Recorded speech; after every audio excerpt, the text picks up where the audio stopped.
Good morning, students of plus 2 class. Our next topic is vector for cloning gene in plants and animal.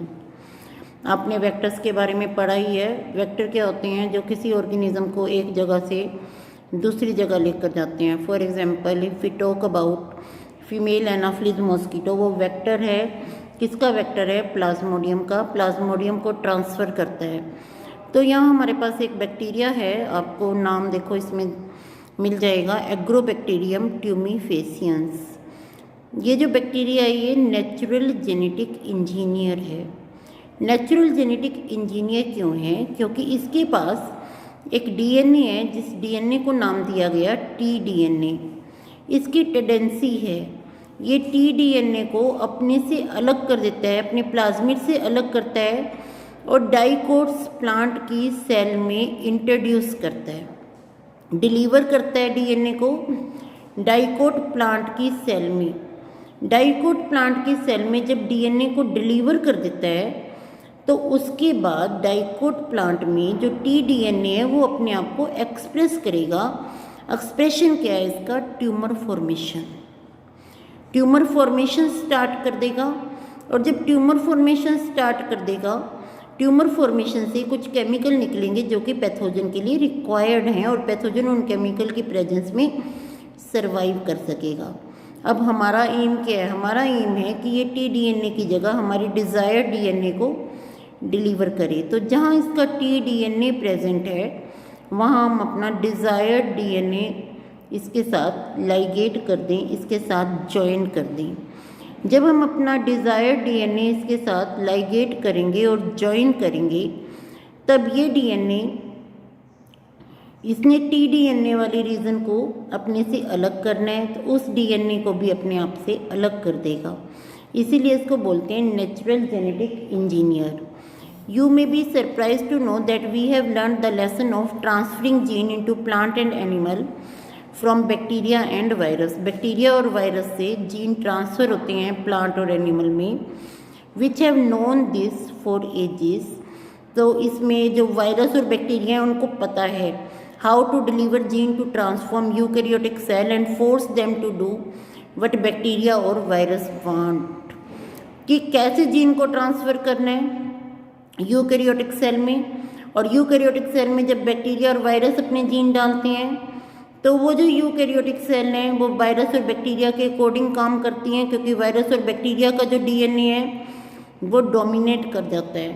अब virus और bacteria जो चाहते हैं वही eukaryotic cell करती है। For example, Agrobacterium tumefaciens, a pathogen of several dicot plant. Dicot plant का pathogen है, is able to deliver a piece of DNA known as T DNA. T DNA deliver करता है to transform normal plant cell into tumour cell, जिससे normal plant cell tumour cell में transform हो जाती है and direct this tumour cell to produce the chemical required by pathogen. और tumour cell वही chemical secrete करेगी जिसकी पैथोजन को रिक्वायरमेंट है। Similarly, retrovirus in animal have the ability to transform normal cell into cancerous cell. Retrovirus होता है जिसमें RNA genetic material होता है, उसमें एबिलिटी है कि वो नॉर्मल सेल को कैंसरस सेल में ट्रांसफॉर्म करेगा। A better understanding of art of delivering gene by pathogens in their eukaryotic host. अब जब ये देखा गया कि जो पैथोजन है यूकैरियोटिक होस्ट में कैसे जीन को डिलीवर करते हैं, उससे हमें नॉलेज मिली to transform this tool of pathogen. Tool of pathogen क्या है? Agrobacterium tumefaciens into useful vector. इनको हम यूजफुल वेक्टर बना सकते हैं ताकि हमारी मनपसंद के जीन ये डिस्ट्रीब्यूट करें। द ट्यूमर इंड्यूसिंग प्लाज्मिड, जो ट्यूमर इंड्यूसिंग प्लाज्मिड है किसका? Agrobacterium tumefaciens. Tumour inducing plasmid का मतलब हम बात कर रहे हैं टीडीएनए की, has now been modified into cloning vector. उसको क्लोनिंग वेक्टर में चेंज हुआ, which is no more pathogenic to plant. अब वो प्लांट के लिए पैथोजेनिक नहीं है, but is still able to use the mechanism to deliver the gene of our interest. उसको हमने डिसआर्म्ड कर दिया, उसकी पैथोजेनिसिटी ख़त्म कर दी, उसमें हमने वो जीन लगाया जो कि हमारे लिए ज़रूरी है, जो जीन हमारे इंटरेस्ट का है। अब वो जीन डिलीवर करेगा प्लांट्स में। Similarly, retrovirus have also been disarmed. ऐसे ही रेट्रोवायरस को डिसआर्म्ड करते हैं and are now use to deliver desirable gene into animal cell, और वो अब डिज़ायरेबल जीन को एनिमल सेल में डिलीवर करते हैं। So once a gene or a DNA fragment has been ligated, एक बार जीन या डीएनए फ्रेगमेंट को लाइगेट किया, लाइगेट का मतलब ज्वाइन कर दिया सुटेबल वेक्टर में, it is transferred into bacterial plant और एनिमल होस्ट, और फिर उसको बैक्टीरिया प्लांट और एनिमल होस्ट में हम डाल देते हैं जहाँ वो मल्टीप्लाई करता है। बेटा अब हम बात करते हैं कॉम्पिटेंट होस्ट। अब आपने रिकम्बिनेंट डीएनए बना लिया, अब आपको उसको होस्ट में डालना है। आपने 10-12 होस्ट लिए और 10 बार आपने रिकम्बिनेंट डीएनए बनाए और उनको होस्ट में डाल दिया, पर वो किसी होस्ट में भी एक्सप्रेस नहीं कर रहा, क्योंकि हमने देखा ही नहीं कि वो होस्ट के अंदर जाके होस्ट के जीनोम का पार्ट बना है या नहीं। तो ये भी ज़रूरी है कि वो होस्ट के जीनोम का पार्ट बने। फिर होस्ट में कैसे डालना है? कॉम्पिटेंट होस्ट क्या है? कॉम्पिटेंट होस्ट वो सेल है जो कि उसको अपने अंदर लेगा और उसके अंदर वो एक्सप्रेस होने लगेगा। Since DNA is hydrophilic molecule, it can not pass through the cell membrane. Why? Because the cell is made up of phospholipid bilayer. In order to force bacteria to take up the plasmid, the bacterial cell must first be made competent. सबसे पहले उसको competent बनाना है to take up the DNA. This is done by treating them with specific concentration of divalent cation. तो इसके लिए क्या use करते हैं? Divalent cation. डाइवेलेंट कैटायन में कैल्शियम यूज़ कर रहे हैं, which increase the efficiency with which DNA enter into the bacteria. इसमें बैक्टीरिया में चला जाएगा through pore in the cell wall. अब रिकम्बिनेंट डीएनए को हम फोर्स करेंगे इस सेल में जाने के लिए, उसके लिए हम एक प्रोसेस करेंगे, इसको इंक्यूबेट करेंगे रिकम्बिनेंट डीएनए के साथ, first on ice, then on 42 degree Celsius and then putting them back on ice. फिर आइस पे रखेंगे। इन सब कारणों से this enable the bacteria to take the recombinant DNA. इन सभी चीज़ों से first ice treatment, then 42 degree, then further ice treatment, recombinant DNA it become the part of bacteria. अब ये जो वे था, this is the way with the use of plasmid. दूसरे तरीके हैं, अदर मेथड है माइक्रो इंजेक्शन का use करना। Recombinant DNA is directly injected into the nucleus of animal cell with the help of microinjection. In another method suitable for plant, cell are bombarded with high velocity microparticle. High velocity microparticle किसके? Gold और tungsten, उनको coat किया गया है with DNA. In this method is known as biolistic और gene gun. अब इसमें plant cell ही क्यों चूज़ किए?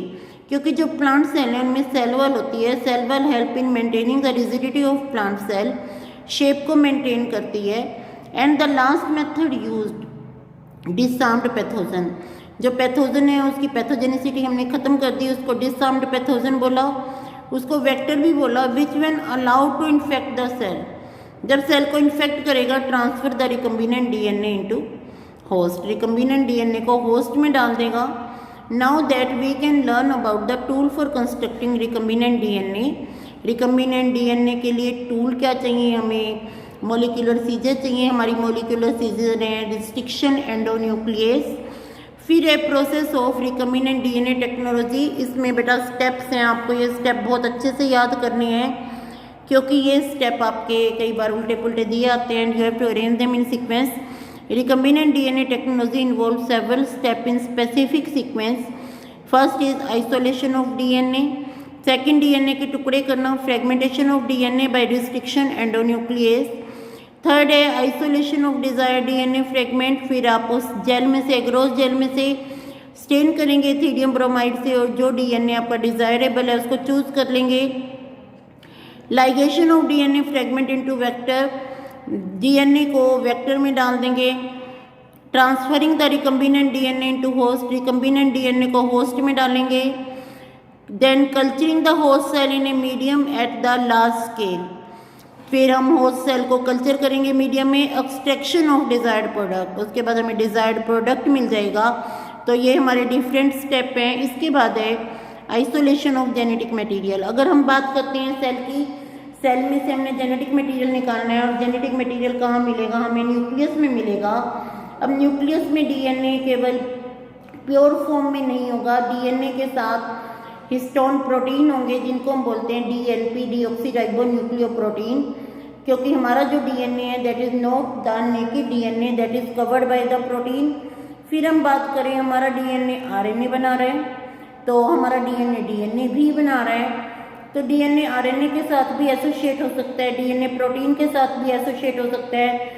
तो फर्स्ट प्रोसेस है हमारी उसको डाइजेस्ट करना, उस फालतू की चीज़ों को, जैसे जो भी और मैक्रोमोलिक्यूल मिल रहे हैं, हिस्टोन प्रोटीन हो सकते हैं, आरएनए हो सकता है, तो आरएनए की हेल्प से प्रोटीन को प्रोटीएजेस की हेल्प से डाइजेस्ट करना। फिर अगर हम डीएनए की बात करें तो डीएनए न्यूक्लियस में मिलेगा, जिसके लिए हमें सेल को ओपन करना पड़ेगा। अगर बैक्टीरिया सेल को ओपन करना है तो हम लाइसोएंजाइम लेंगे। प्लांट सेल सेलुलोज से बनी होती है तो उसके लिए हम सेलुलेज लेंगे। और अगर फंगस की बात करें that is made up of chitin and we have to take chitinase. तो इसमें यही है, first isolation of genetic material, recall that nucleic acid is the genetic material of all organism without exception, ये आपको पता है। In majority of organism this is DNA. In order to cut the DNA with restriction enzyme, किसकी जरूरत है हमें? It need to be in pure form, free from other macromolecules, since DNA is enclosed within the membrane. अब DNA membrane में enclosed है, we have to break the cell open to release the DNA. Cell को हमें break down करना पड़ेगा ताकि DNA बाहर निकाल सकें, along with other macromolecules such as RNA, protein, polysaccharide and lipids, इनके साथ।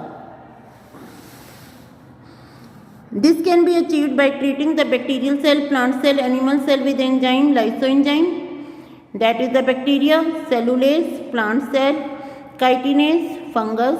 You know that genes are located on long molecule of DNA intertwined with protein such as histone. जो gene हैं वो लंबे मॉलिक्यूल्स पे हैं डीएनए के, ये बात वैसे गलत है। DNA itself act as gene, the part of DNA act as gene, intertwined with protein such as histone, histone वगैरह प्रोटीन के साथ ये एसोसिएटेड हैं। इसके बाद हम बात करते हैं the RNA can be removed by treatment with ribonuclease, whereas protein can be removed by treatment with protease, जो कि प्रोटीन को डाइजेस्ट कर जाएंगे। Other molecule can be removed by appropriate treatment and purified DNA ultimate precipitate. अब हमारे पास purified DNA आ गया जिसको हमने प्रेसिपिटेट करना है। उस प्रेसिपिटेशन के लिए हम डालेंगे चिल्ड इथेनॉल और डीएनए हमारे पास आ जाएगा थ्रेड्स की फॉर्म में। और स्पूलिंग, ये स्पूलिंग दिखाया गया आपको डायग्राम में, स्पूलिंग की हेल्प से हम इसे बाहर निकाल लेंगे।